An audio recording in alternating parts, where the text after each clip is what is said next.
Bismillahirrahmanirrahim. Assalamualaikum warahmatullahi wabarakatuh. Perkenalkan, nama saya Sultanur Rahman dari Universitas Muhammadiyah Makassar, program studi informatika. Baik, di sini saya akan menjelaskan materi mengenai rekayasa komputasional informatika beserta beberapa metode yang sering digunakan dalam penyelesaian masalah komputasi, yaitu algoritma greedy, Monte Carlo dengan teori antrian, serta particle swarm optimization atau PSO. Nah, rekayasa komputasional adalah bidang yang menghubungkan ilmu komputer, matematika, dan teknik untuk menyelesaikan masalah yang kompleks menggunakan simulasi dan perhitungan numerik. Nah, pendekatan ini digunakan ketika suatu masalah terlalu sulit diselesaikan secara manual atau hanya dengan perhitungan biasa. Nah, kemudian berbeda dengan pemrograman tradisional yang berfokus pada pembuatan aplikasi, rekayasa komputasional lebih menitik beratkan pada pemodelan sistem nyata, simulasi, dan prediksi berbagai fenomena. Nah, bidang ini banyak diterapkan pada industri kesehatan, teknik sipil, otomotif, energi, hingga kecerdasan buatan. Nah, kemudian ada 3 pilar rekayasa komputasional. Nah, rekayasa komputasional ini memiliki 3 komponen utama.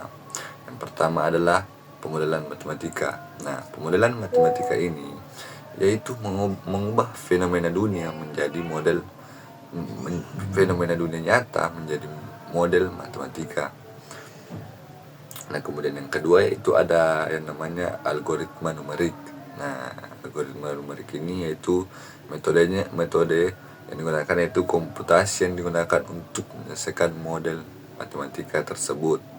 Nah, kemudian yang terakhir atau yang ketiga yaitu komputasi berkinerja tinggi. Nah, yaitu menggunakan komputer berperforma tinggi agar simulasi dapat dijalankan lebih cepat dan efisien. Kemudian ada metode greedy. Metode algoritma greedy ini yaitu salah satu metode heuristik yang memiliki solusi terbaik pada setiap langkah dengan harapan menghasilkan solusi optimal secara keseluruhan. Kemudian ada contoh penerapannya yaitu knapsack problem, yaitu memiliki barang yang dimasukkan ke dalam kotak dengan kapasitas terbatas. Nah, dalam materi ini dibandingkan 3 strategi, yaitu yang pertama memilih berdasarkan keuntungan terbesar. Kemudian ada yang kedua yaitu memilih berdasarkan berat paling ringan. Kemudian yang ketiga dan memilih berdasarkan resiko keuntungan terhadap berat. Nah, hasil perbandingan menunjukkan bahwa strategi berdasarkan resiko profit per berat menghasilkan nilai paling optimal karena mampu memberikan keuntungan besar dengan kapasitas yang tersedia. Kemudian ada Monte Carlo dan teori antrian. Nah, materi ini membahas Monte Carlo yang dipadukan dengan teori antrian. Model yang digunakan adalah M-1, yaitu model antrian dengan satu loket pelayanan. Nah, model ini menggunakan distribusi position untuk kedatangan pelanggan dan distribusi eksponensial untuk waktu pelayanan. Nah, sistem ini dikatakan stabil, tingkat utilisasi atau ROH kurang dari 1. Nah, sebagai contoh, di sini saya berikan sebagai contoh. Nah, sebuah bank memiliki 1 loket dengan rata-rata kedatangan 12 nasabah per jam dan kemampuan pelayanan 15 nasabah per jam. Nah, kita lihat hasil perhitungan menunjukkan bahwa tingkat utilitas loket sebesar 80%. Kemudian ada rata-rata terdapat 4 nasabah dalam sistem. Kemudian rata-rata 3,2 nasabah berada dalam antrian. Kemudian waktu dalam sistem sekitar 20 menit, sedangkan waktu tunggu rata-rata sekitar 16 menit. Nah, ketika jumlah loket ditambah menjadi 2 atau model M-M-2, waktu tunggu turun drastis menjadi kurang dari 1 menit.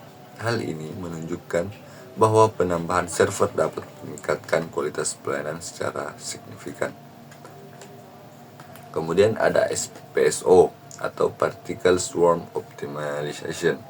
Nah, materi ini adalah merupakan algoritma optimasi yang terinspirasi dari perilaku kawanan burung saat mencari makanan. Setiap partikel mewakili solusi yang bergerak di ruang pencarian hingga menemukan solusi terbaik.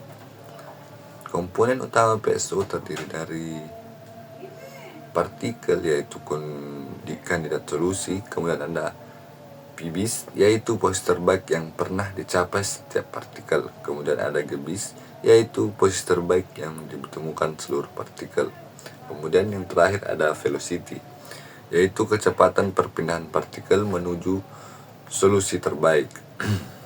Nah, lanjut pada proses kerja PSO, dimulai dari instalasi partikel, evaluasi nilai fitness, pembuatan PBIS dan GBIS, kemudian memperbarui posisi partikel hingga diperoleh solusi yang optimal.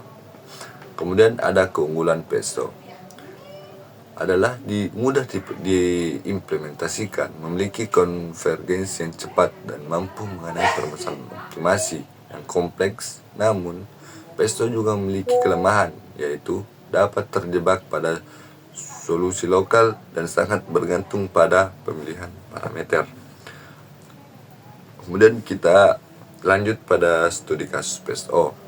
Pada studi kasus yang saya berikan, PSO digunakan untuk mengoptimalkan parameter regenerasi linear dalam prediksi harga rumah berdasarkan luas bangunan dan jumlah kamar.